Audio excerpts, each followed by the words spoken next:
The Agenda with Steve Paikin is made possible through generous philanthropic contributions from viewers like you. Thank you for supporting TVO's journalism. School bells won't ring to set the kids free for the summer this year, as Ontario students haven't been in their actual classrooms for months. But this week, the school year does wrap up virtually, and we'll assess how it went and what's top of mind prepping for next year. Then we'll hear why insufficient health data hindered Canada's pandemic response. It's Monday, June 28th, and that's next on The Agenda.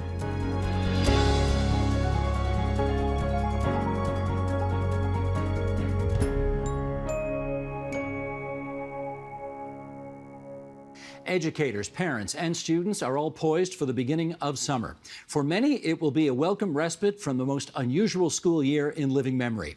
From virtual school to on-again, off-again, in-class learning this year, and maybe next, to what the long-term effects might be, it's been tough.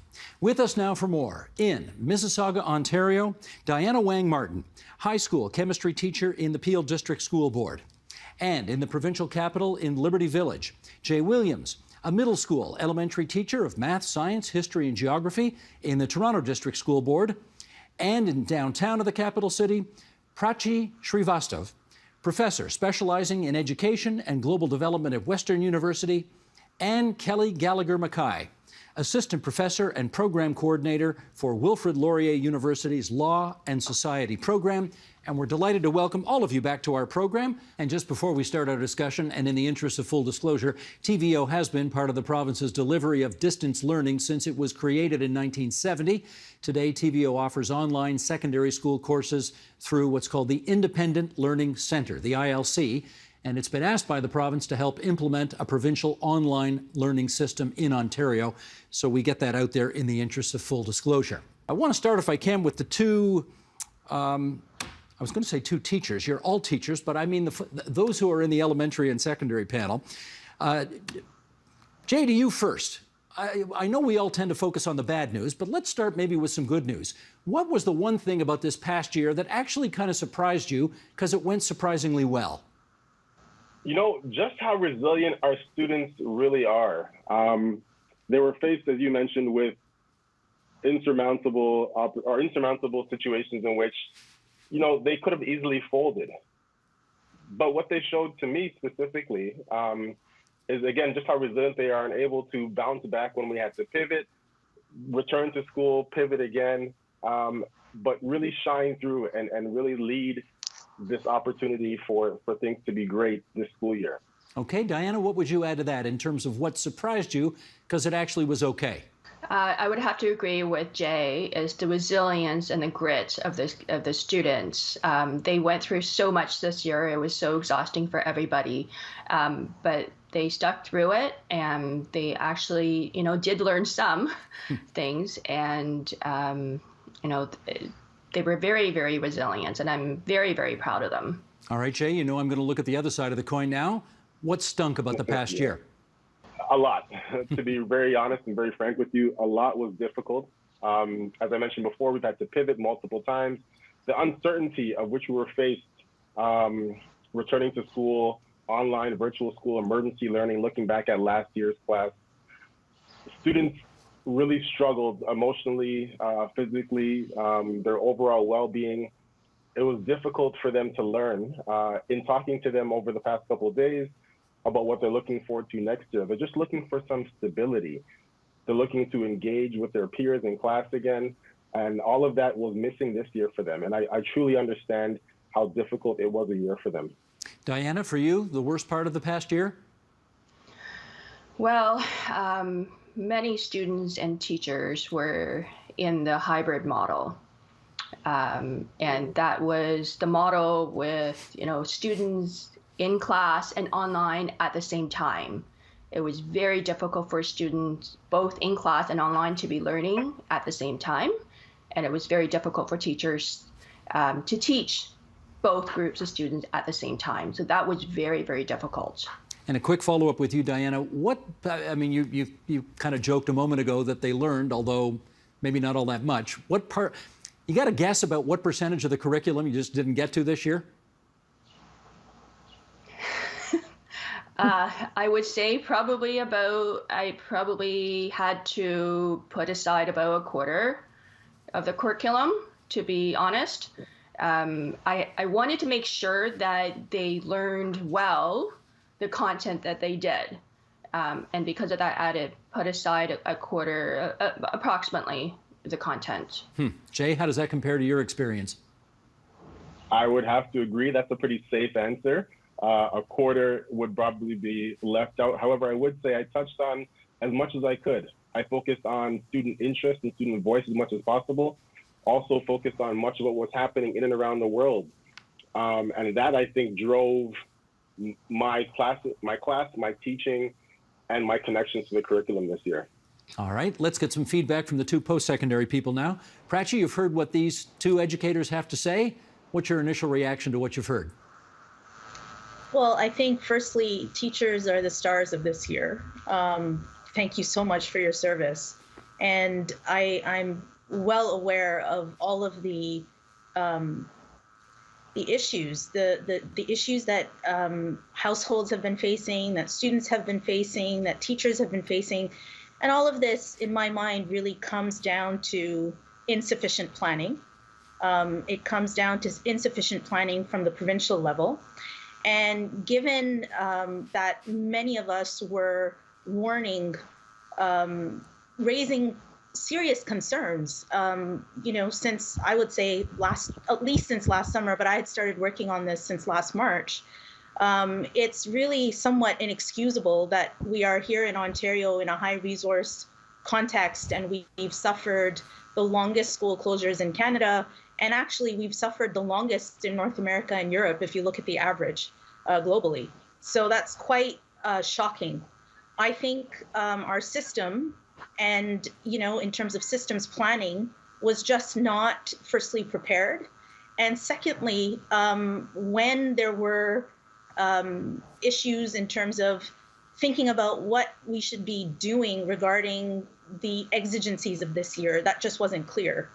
And so we're in a situation where educators, school boards, schools did really the best they could within circumstances that were unprecedented.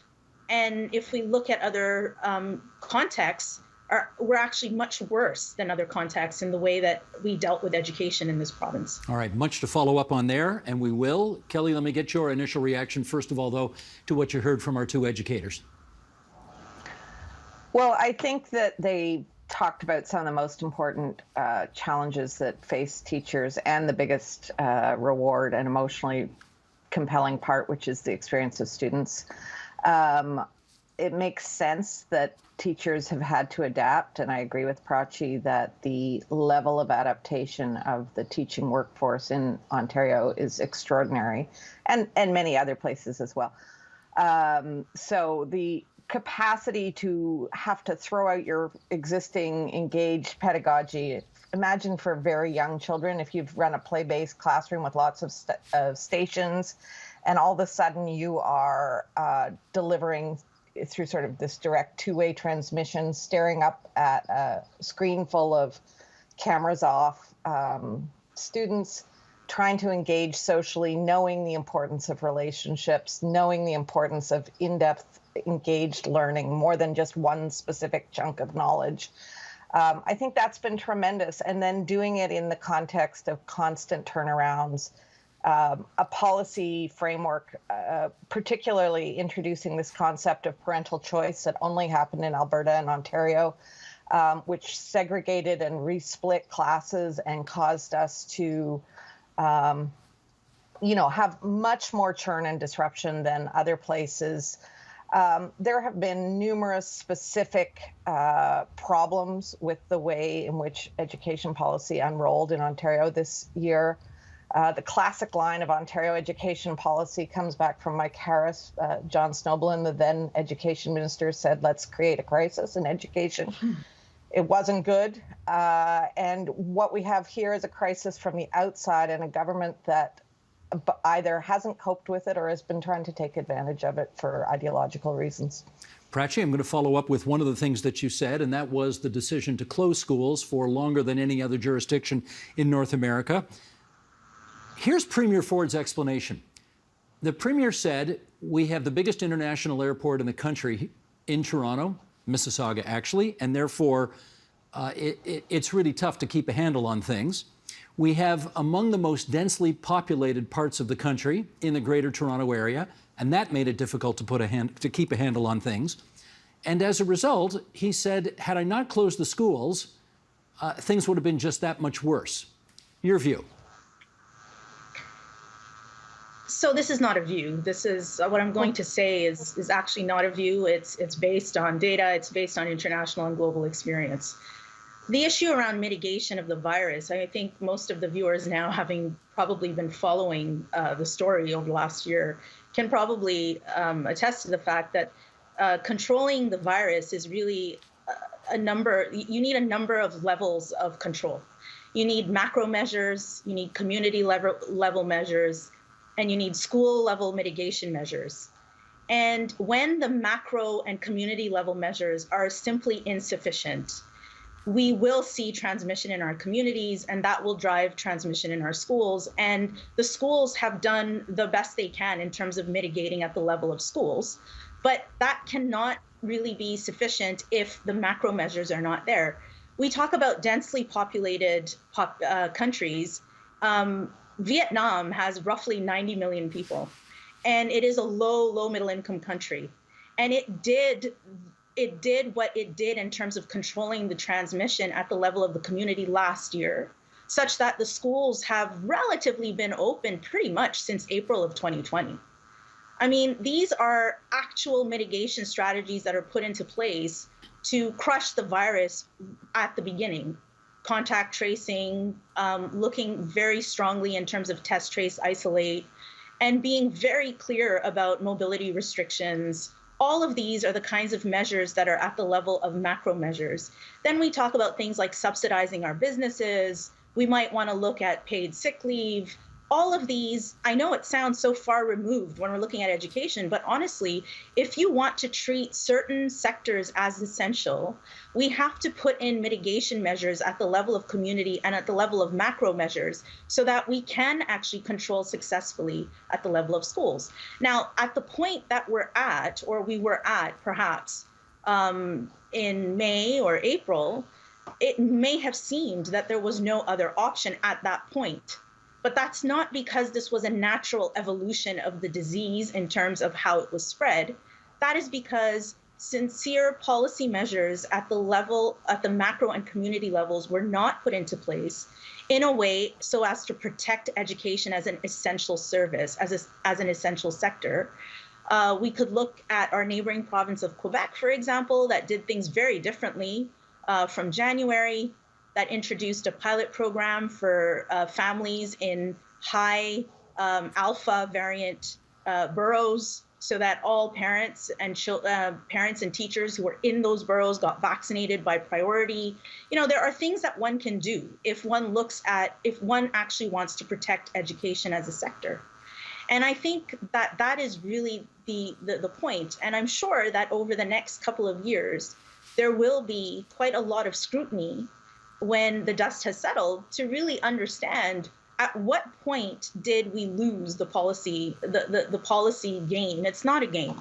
And I think that's really the sadness, is that using schools as the primary lever, we can see did not work very well in Ontario, when other countries, other contexts did other things to protect education and schooling. In which case, I'll get Kelly to follow up on that by saying, I'd like you to speak to the issue of insufficient planning.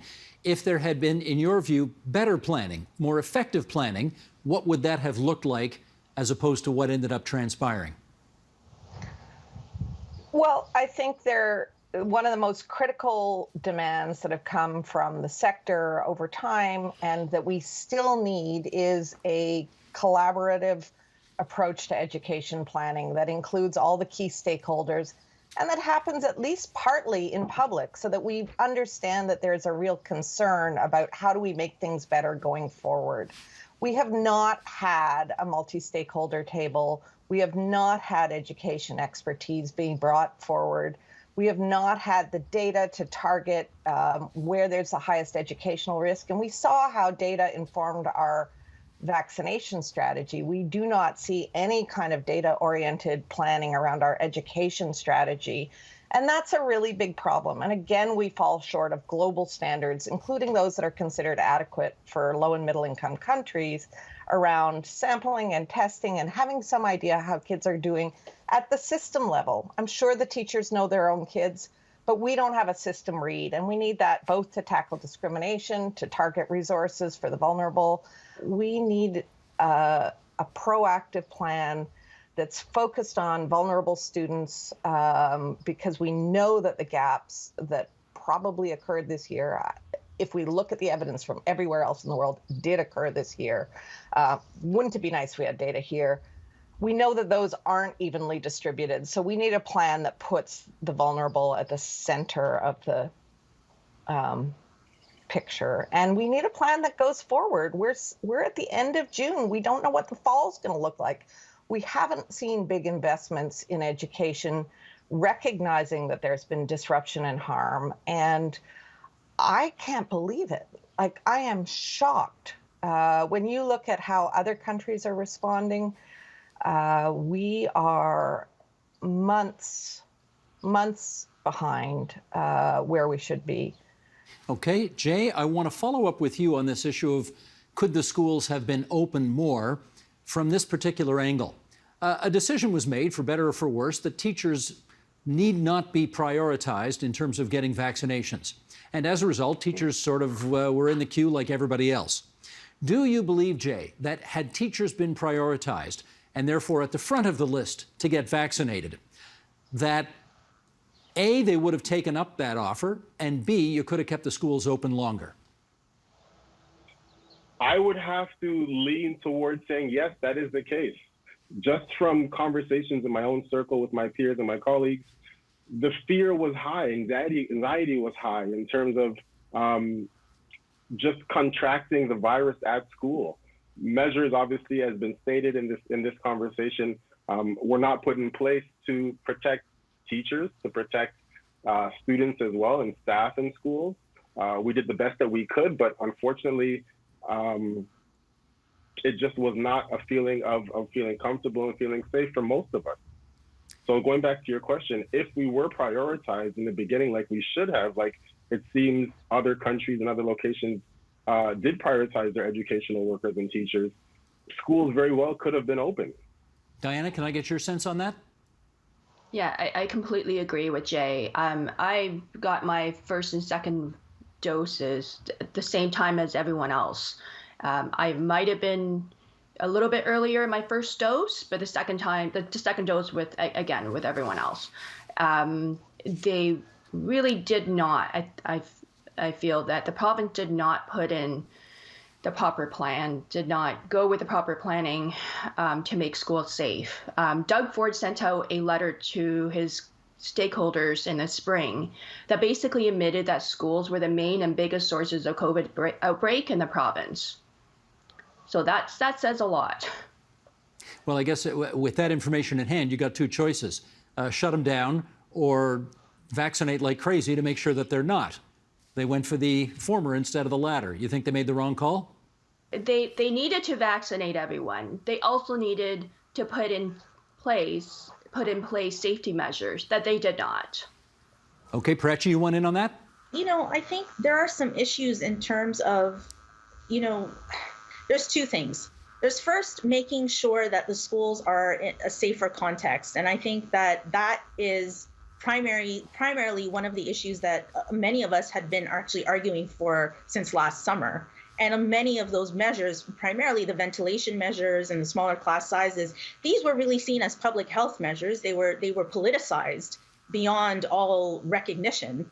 But both from a pedagogical and from a safety perspective, those are good things to do. When you have an airborne virus transmission, you want to reduce human contact. You want to make sure that the schools have good ventilation. I think that's one of the number one issues. But then the second issue is one that we allude to in our report, which is really about looking at the education continuity measures. right? Because we're looking into fall now, we're looking into fall of 2021, and the education continuity and remediation measures are just not there.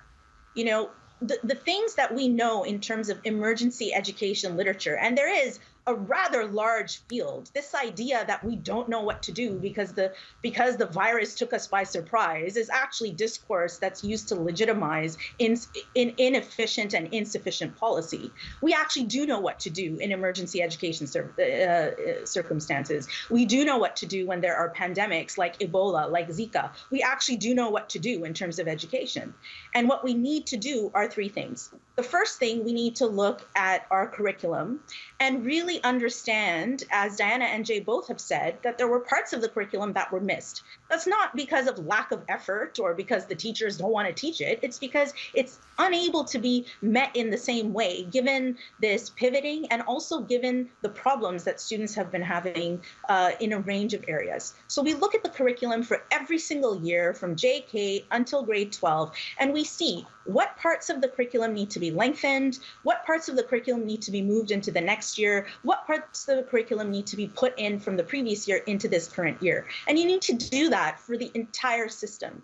The second thing you need is you need to have core boosting of core skills for every student in every grade, and add psychosocial programming for every single child, because we know that there have been issues in both of those areas.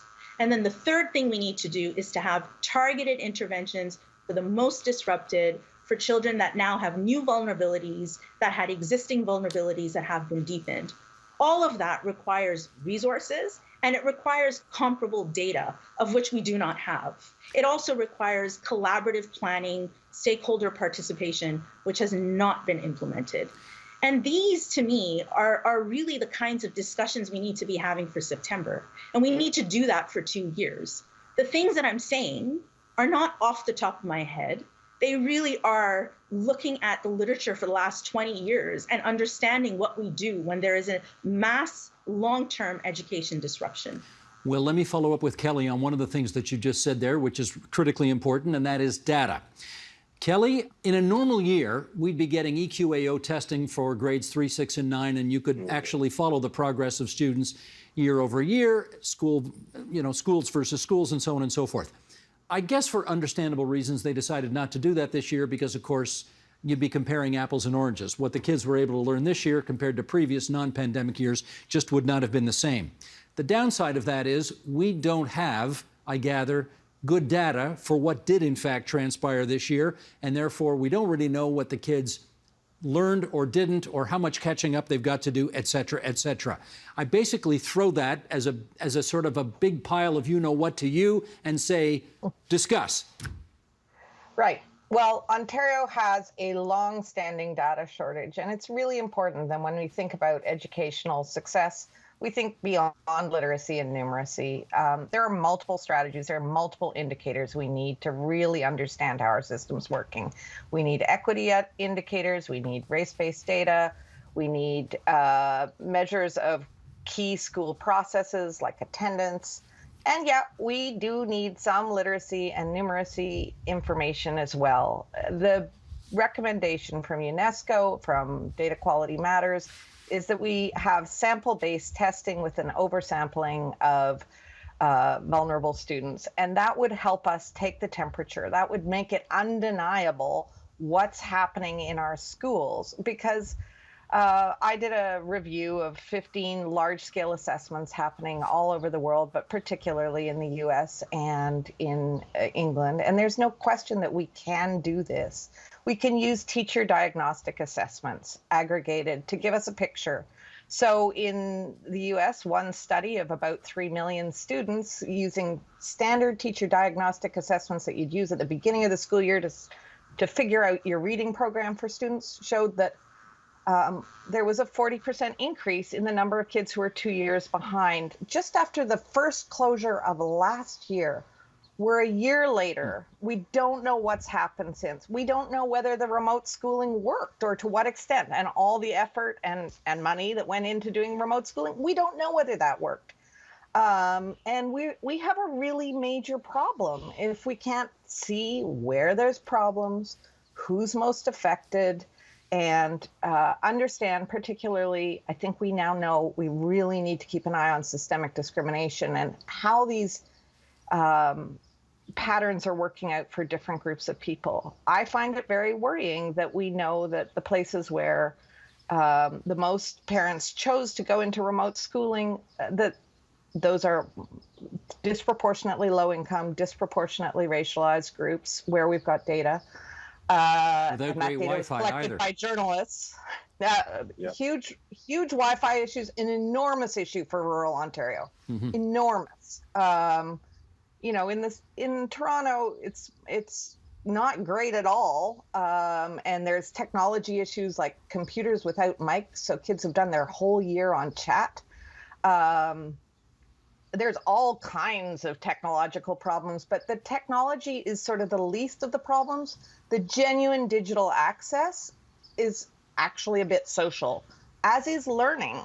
And kids going the whole year without being able to see each other, make new friends. I have a daughter who started grade 9 this year, and she's pretty social, and she made no new friends this year.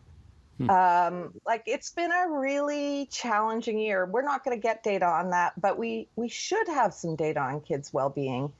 And it should be looking well beyond issues of virus transmission. Well, Jay, let's look ahead to next year then. Are you operating under the assumption that both you and all your students will be back in the classroom come September? Yeah, 100%. That is the hope. In speaking to them even earlier this morning, we discussed what their thoughts are about fall, about September. And they're all anxious to be in class, understandably, as am I. They are looking forward to graduating middle school and moving on to high school, but having a normal school year again, participating in extracurriculars like sports and clubs and teams, but also being able, as Kelly mentioned, to be with their peers and be social and not have to stay in these bubbles that they've been required to stay in during lunchtime, which is not natural, right? Not being able to play basketball in the back of the school because of the fear of transmission of everyone touching the same basketball. Like, I can't imagine going to school and having to experience that right now. Were you able to do any extracurriculars at all this past year? There were clubs that were virtual, robotics club. I had a boys group that I met with briefly, but even that deteriorated over time just because of lack of engagement being virtual again. I'm used to doing those types of things in person and engaging with my young boys through interpersonal connections. I guess there's only so much screen time you can expect of, people of that age, right? Of any of us, for that matter. Of course. Yeah. Myself included, exactly. Yeah. Diana, maybe you could follow up on that. How about extracurriculars for you? Were you able to do anything in your school? I did do a little bit of extracurricular. It went all right. Everything was obviously online. The kids did what they were able to within the confines of, the virtual environment. So there, a little bit of extracurricular happened, obviously not to the extent that it would normally. And Diana, if everybody is operating under the assumption that education will be back in the classroom, teachers and students, educational assistants, everybody, come the fall, what do you want to see happen to be confident that it's going to be good, safe, appropriate, etc.? Well, first of all, it's not looking to be a normal year next year. The current plan for next year is that we will be continuing the hybrid model in many boards. It'll be a combination of quads and semesters. My understanding in next year, students will be online, the ones that are online, and also the ones in classroom will be learning for 2.5 hours straight in the morning, followed by 1 hour lunch, and then 2.5 hours straight in the afternoon. That's a lot of time straight through for kids to learn. I am very worried that they are going to be more exhausted next year than they have been this year.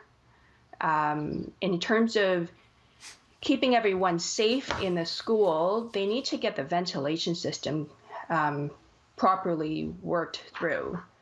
I think the kids still need to wear masks inside the school. The studies out of Israel have shown that when the masks were not required, the COVID cases went up. So, yeah, I don't think it'll be a normal year, but to keep everyone safe, we need to make sure that the ventilation system is proper and in place. Okay, I'm going to get Prachi to follow up on what you've just said. Prachi, if we can get, a good critical mass of people vaccinated, teachers and students, if they can improve the vaccination systems, if the ventilation systems, if they can manage to focus on those three things that you talked about a while ago, getting the curriculum right, the boosting of the core skills, the interventions where appropriate. In your view, is there any reason why everybody can't be back in the classroom come fall? I am a hopeful person by nature, but we cannot run a system on hope alone. I think these interventions that have been discussed today are key. I think the fact that 12 to 17-year-olds will also be vaccinated is also key. But one of the things we really do need is consistent, transparent, collaborative planning. We've been asking, many of us, I've been asking for a task force since March of 2020. I don't understand how it is possible that we are now going into a potentially third academic year of disruption. And we're still at a point where at the end of June, we really don't have a very clear strategy.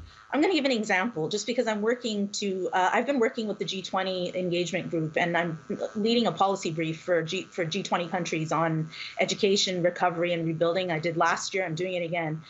Scotland had two groups focusing specifically on education and children's issues. One was like a subgroup of something similar to we have here. For example, we have the science table. They have a COVID group, and there was a subgroup of that was focused specifically on education and children's issues. And it had the top-notch experts, public health experts, educators, medics, researchers, looking at exactly the kind of questions around transmission, around children's issues, mental health issues, and advising the government in terms of how to come up with a strategy for schools and schooling. The second group they have is an education recovery group, and that one is specifically with teachers, educators, head teachers, which would be known as principals here, looking to how to actually implement the strategies for education continuity. It is not impossible to do. We can do that, but it requires will. And it requires strong political will in order to do that and to organize that. And at the end of the day, I'm going to end here, is that education systems are really a reflection of our values. They are a reflection of our collective values in society. I think the travesties that we are seeing in terms of now trying to reckon with what's been happening with the residential schools tells us that our education systems are fundamentally a reflection of our society.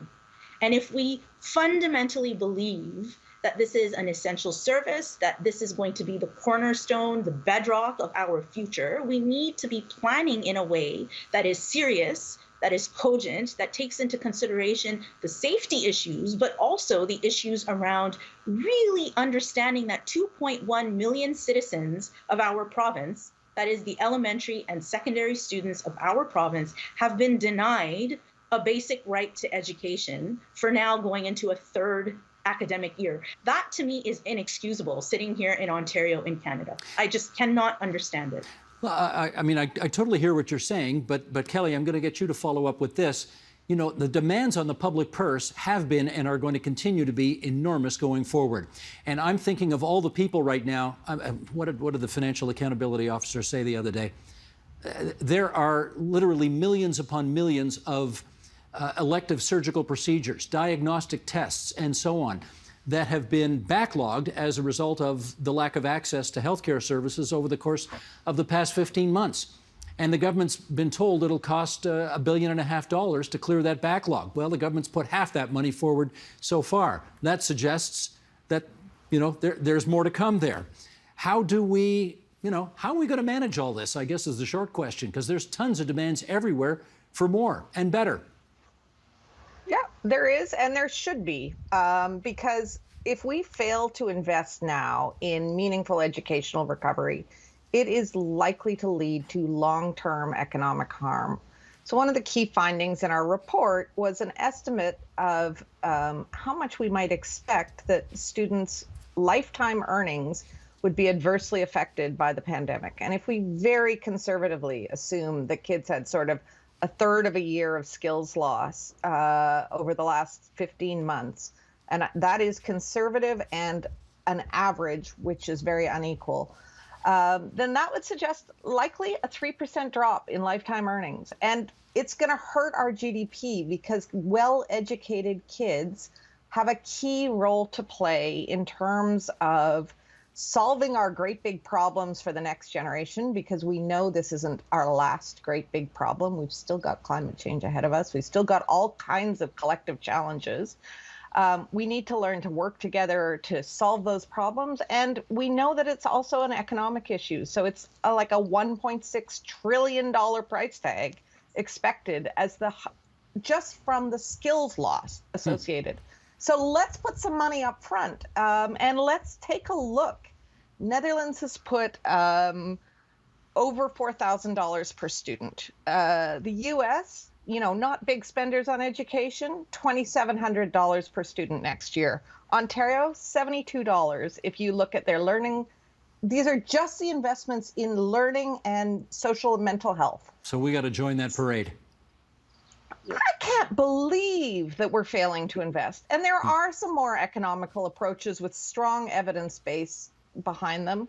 I think looking at high-dose tutoring in support of teachers, maybe making use of all these graduates we have coming out of our universities who want to give back to society or willing to commit. I think that the AmeriCorps tutor program would be a terrific model for us to look at very seriously to try and help support teachers. Because if we want extracurriculars next year, and I really do, and sports and all those things that help kids re-engage at school, we need to recognize we don't pay teachers to do it. They do it out of the sense of what it takes to make a great education. Well, if teachers are stuck trying to fill every old gap they can manage with a much wider range of abilities in the classroom, and they're doing it on their own with no new resources, how are they also going to have the energy to start up those extracurriculars? They don't happen by magic. They happen by the dedicated professionals in our school. I got to jump in here. You'll forgive me because we're plumb out of time, and we got to get you four back yet again because you always impart such good wisdom when you join us. Kelly, Pratchey, Diana, Jay, thanks so much, and be well, everybody. Thank you very much. Thank you. Take care.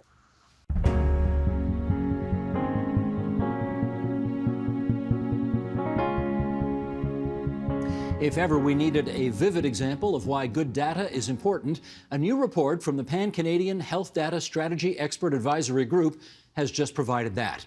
It lays out how Canada's efforts to deal with COVID-19 faced real data gaps that they said severely limited our response to this pandemic. With us now to explain, the chair of that advisory group, Dr. Vivek Goel, professor of the Dalla Lana School of Public Health at the University of Toronto, but only for a little longer. He's about to become the new president of the University of Waterloo, for which we congratulate you, and we are delighted to welcome you back to TVO. How are you doing? Great. Thank you for having me back on the show. Not at all. Why don't we just start with what that committee is that you chair, the Canadian Health Data Strategy Expert Advisory Group. What is that? So just going back a year ago, the First Ministers had an agreement called the Safe Restart Agreement, which was quite ambitious at the time, hoping that would get the society going last summer. Within that agreement, there was a component that made a commitment about improving the quality of data that we had on COVID. And those are some immediate actions in terms of case-based data and race and ethnicity data. But there was also a commitment amongst everyone involved, the First Ministers and the Prime Minister, that we should not get ourselves in this situation again where we don't have good, timely data in the situation of a health emergency like we found ourselves in.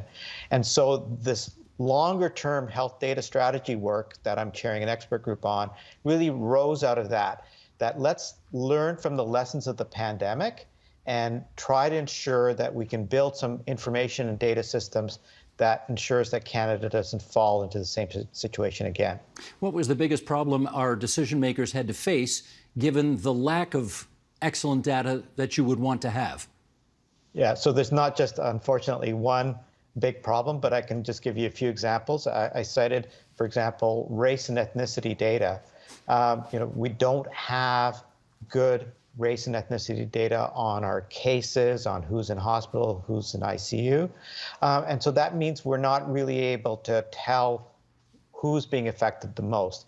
It's taken quite a bit of work and quite a bit of time linking together census data with case data, using what's called ecological studies to actually build those profiles. And 6 months, a year into the pandemic, we really started to understand where the hotspots were. So that's an example of where if we'd had better data right off the bat, we could have really made those decisions about where to target interventions faster. Another example is with the occupation and site of outbreaks. So people who are getting the disease, where the transmission's happening. If we had better data around that, we could have made much more finely tuned decisions about where to impose shutdowns or lockdowns and not had to do the blanket measures that we've had. I'll just give one final example because we're in the middle of it right now. In terms of the vaccine rollout, we all can see the many systems, from the basic things like booking the appointments, but keeping track of who's had the vaccine. And so the provinces and the federal government are working on how do we develop the certifications of immunization that we'll all be able to carry as we travel abroad. The federal government needs to have access to the data that sits in the provincial systems in order to do that. We also need that vaccination data to get merged with testing data and healthcare utilization data to actually track how well the vaccines are working in our communities. And we have some very unique questions in Canada because of our different strategies with respect to dose intervals and the mix of vaccines. So we can't just rely on the evidence coming from other countries. We need to be generating that evidence in real time in Canada. Now, the way you've described it, it sounds as if it would be quite useful, even urgent, to have this information. Why do you suppose we weren't collecting it from the beginning? So this is where our expert group started its work, and unfortunately, this is not a new issue. And we have had challenges with health data in Canada. And the first thing we did was we actually looked at reports going back 60 years. And many of the findings that we described in our first report have been described in previous reports. In fact, we have quotations from a report by Martin Wilk, chief statistician, in 1991. And a quotation from David Naylor's inquiry into SARS in 2003. And if you read those quotations without knowing when they were written, you'd think they're describing health data in Canada today. The challenges are, again, multiple. I'll start with probably the most fundamental, and it is that our health system is not a system. It's a distribution across the provinces and territories. And within each province and territory, particularly in Ontario, we have regions, we have hospitals, we have public health units, we have multiple providers in primary care and many other places. They all have different information technology. They all have different systems. And so none of these things actually talk to each other very well. So this is a long-standing issue. And beyond sort of the technical aspects, we have significant policy issues in the sense that data sharing is really set up to work in the environment of paper medical records. So we have health information custodians that you go to check out certain pieces of data, which is what I used to do when I was a medical student and I had to go get a chart in the basement of the hospital from the medical records technician, right? And so, but in a digital age, this concept of a health information custodian doesn't make as much sense. And so we have to modernize a lot of our policy frameworks as well as our technical systems. Well, I think your committee is even stronger on this than you just suggested because, well, here's the quote, there's a culture of avoidance, it's been said, around collecting and sharing health data. And a problem you've just described goes back 30 years. Why would there be this culture of avoidance? Yeah, so there's many aspects of that. One, just in terms of the privacy, health privacy legislation, the health information custodians really are given no incentive or no motivation to share, but they are likely to face severe consequences if there's a privacy breach. So if the data is inadvertently exposed by someone they provided to, they're the one that is held responsible. So if you're a hospital administrator and you're asked to turn over some genomic data on COVID-19, you have no benefit from that, but you bear all the risks. And so that's one of the things in terms of modernizing the framework that's necessary. The other issue is that perhaps, and we've seen evidence of this, those individuals may feel that this data, once it's collated and assembled, could lead to results that might be embarrassing for them. I think that's less the case today than it might have been 15 or 20 years ago, because people are used to measurement, metrics, and being judged. But certainly we believe that there are sometimes individual providers and organizations that may be reluctant to share data if it's going to reveal things that may be consequential for them. Okay, I totally get the second one, so let me follow up on the first part. I presume you agree that protecting the privacy of the people that you are looking into is a hugely important thing, and that we all ought to be concerned about that, yes? Yes. Okay, so can you understand then the concerns around very private personal health information squeaking out? Yeah, absolutely. And so we're not talking about putting the data on the internet and making it available for everyone. We have to look at approaches that protect the privacy of the individuals, but enable the analysis that Canadians want to see being done happening. So the example I just gave of looking at vaccine evaluation, you can do that by bringing data sets together in a de-identified manner.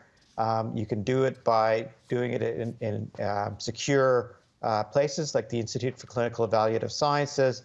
It doesn't mean that you have to make all of the data exposed, but you have to enable the sharing and bringing together of the data in a privacy protecting manner.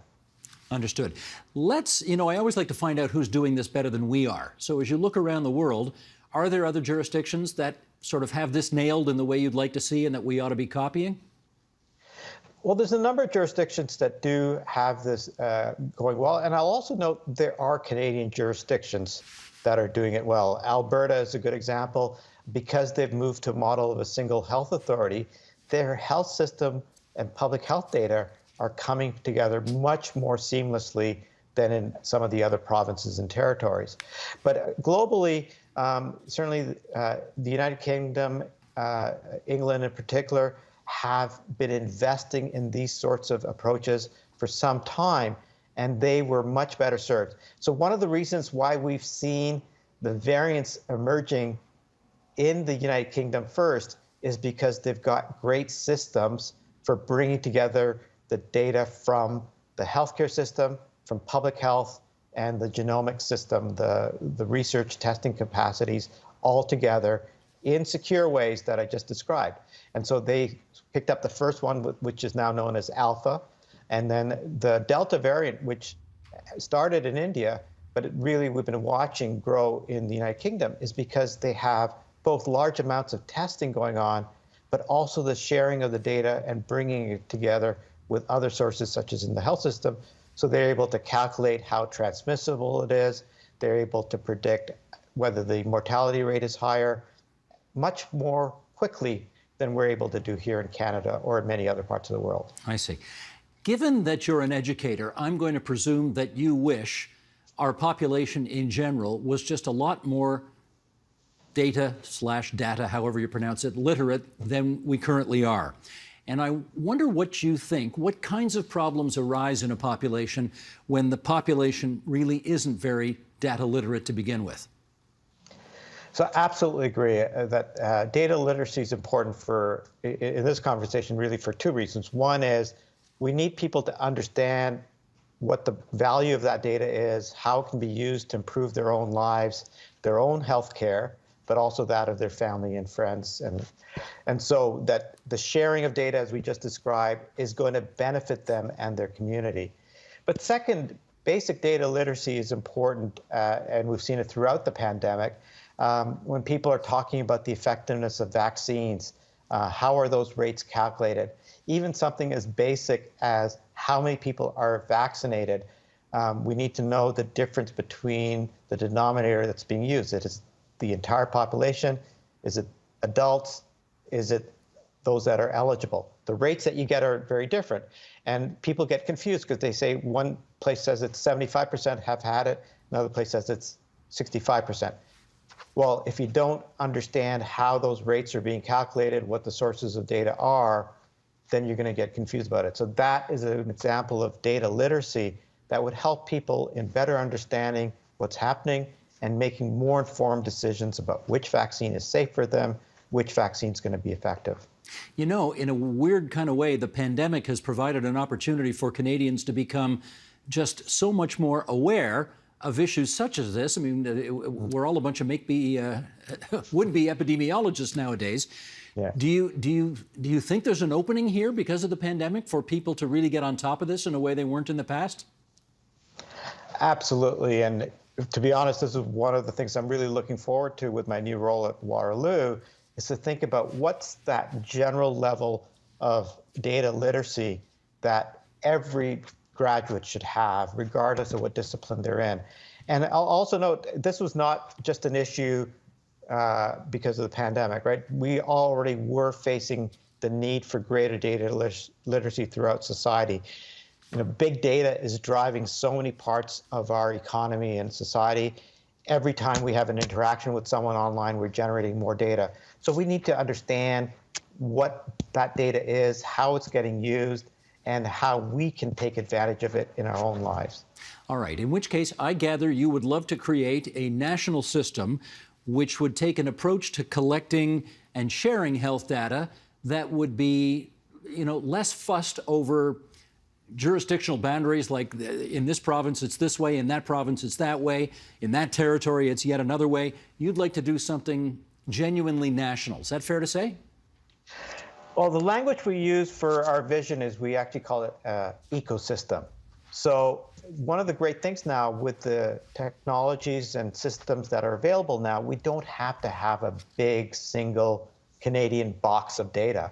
We can have it distributed across the country in provinces and territories. What we need are standards for how it's collected, how it's coded, so it's comparable across the provinces and territories. We need the policy frameworks that allow for the connections and sharing to be made so that people can bring the data together when it's necessary. So in Canada, I think we can find something that would work within our uniquely Canadian structure, respect the constitutional authorities of the provinces and territories, but also bring data together in a way that enables the analyses that Canadians deserve to happen. And we have examples of that already happening. There's something known as the Drug Safety Evaluation Network, which works across the provinces and territories. The data stay in each province and territory within their jurisdictional boundaries, but there's common standards for how the analyses get done, how the data is structured, so that when it comes together, you can pull all the results together and you can create a Canadian picture. Has Quebec agreed to participate in this? So that's one of the great constitutional questions. Quebec will not, I think, be participating in a single national system. And so the solution we have to find has to be the kind of ecosystem that I just described. And the example I use is, after the Crever inquiry into tainted blood, we had the creation of Canadian Blood Services that operates in every province and territory except Quebec, and Hema-Quebec in Quebec. But they work across common standards and approaches. And so every Canadian gets an equivalent level of service there in terms of blood banking. And I think we can work towards a model that will allow respect for provinces and territories, but ensure that we have common standards across the country. I'm going to throw a real high, tight fastball on you right now, and that is, I mean, you're a medical guy, you're an education guy, you're not a politician, and yet you can never get away from the politics in the work that you do. Isn't that right? Yeah, that's right. And how annoying is that to you? Well, one of the things we've said quite a bit is that the issues that we're facing are not data issues. They're not data science issues. They're not computer science. They are these political, policy, legal issues. And we just talked about data literacy. They're really about working with the public and developing the social license. And, you know, I'm medical, but I'm a public health physician, and we always work with these social and political issues. People have said public health is politics. Ain't that the truth? Let me just, in our last minute here, ask you one last question about your next mission in life. As we said off the top, you're going to the University of Waterloo to become the president later this week. What's your chief mission going to be there? Well, it is going to be helping Waterloo and its region, as well as our entire country, come out of this period of time. You know, I think we have an exciting period to look forward to with the recovery from the pandemic. I think certainly the indicators are there will be a relatively quick economic recovery, but we have a lot of rebuilding to do, and we have to ensure we don't wind up in the same situation again. And one of the things we have to look at is repatriating the manufacturing of our critical supplies like vaccines, medical equipment. And Waterloo, as a manufacturing center for many decades, is uniquely poised to help work on that with for the rest of Canada. That has surely been one of the big lessons in the last 15 months, to be sure. Dr. Gold, it's really good of you to join us on TVO tonight. Good luck with your next mission, and thanks for joining us. Thank you for having me. And that is the agenda for Monday, June 28th, 2021. Tomorrow, at 1 minute after midnight, Ontario moves to step 2 of the reopening plan. So we'll get you some advice about where to visit as you staycation in the province this summer. I'm Steve Paikin. Thanks for watching TVO, for joining us online at tvo.org, and we'll see you again tomorrow. The Agenda with Steve Paikin is made possible through generous philanthropic contributions from viewers like you. Thank you for supporting TVO's journalism.